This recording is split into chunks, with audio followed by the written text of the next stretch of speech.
দর্শক, এই মুহূর্তে আমি দাঁড়িয়ে রয়েছি পটুয়াখালী পিটিএর পিছনে যে পেদাবাড়ি রয়েছে সেই পেদাবাড়িটিতে। আপনারা হয়তো অনেকে শুনেছেন বা দেখেছেন, গত পরশুদিনকে কিন্তু একটি নিউজ হয়েছে যে একটি দরজা বন্ধ করে কিন্তু একটি দেয়াল করা হয়েছে, একজনের যাতায়াতের পথ বন্ধ করে দেওয়া হয়েছে। মূলত ঘটনাটি কিন্তু সম্পূর্ণ ভিন্ন।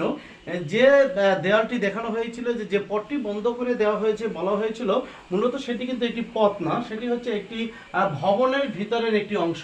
সেই অংশটি মূলত এতদিন এখানে ভবনের কোনো বাসিন্দা না থাকার কারণে তারা এই স্থানটিকে পথ হিসেবে ব্যবহার করতেন। পরবর্তীতে যখন এখানের বাসিন্দারা চলে এসেছেন, তখন কিন্তু সেই দেয়ালটিতে তারা আটকিয়ে দেয়, যার ফলে কিন্তু ওদিক থেকে চলাচলের পথটি কিন্তু বন্ধ হয়ে যায়। এই বিষয়টি কিন্তু তারা মূলত ছড়িয়েছেন যে এখানে তাদের চলাচলের পথটি বন্ধ করে দেওয়া হয়েছে। আপনাদেরকে একটু দেখানোর চেষ্টা করছি, কিন্তু এরই পাশেই কিন্তু রয়েছে যে এইখান থেকে অন্য যারা এখানে পরিবার রয়েছেন তারা যে পথটিতে চলাচল করেন, সেই পথটি কিন্তু আমি আপনাদেরকে দেখানোর চেষ্টা করছি। এবং এই পথের আগলে মাথায় কিন্তু দেখা যাচ্ছে একটি ওয়াল। এই ওয়ালটি মূলত যদি ভেঙে ফেলা হয়, তাহলে কিন্তু তারা এই ওয়ালটি দিয়ে এখান থেকে এই পথ দিয়ে কিন্তু তারা চলাচল করতে পারেন। মূলত এই ওয়ালটি কিন্তু তারাই দিয়েছেন।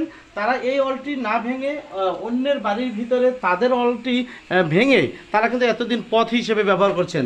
এখন যে এই বাড়ির যিনি মালিক তিনি এসেছেন এবং একটু আমরা তার কাছে বিস্তারিত বিষয়টা জানছি যে এখানে একটি নিউজ হয়েছে যে চলাচলের পথ বন্ধ করে দিয়ে দেওয়াল নির্মাণ করা হয়েছে। মূলত কি ঘটনাটি ঘটেছে আমাদেরকে একটু জানাবেন।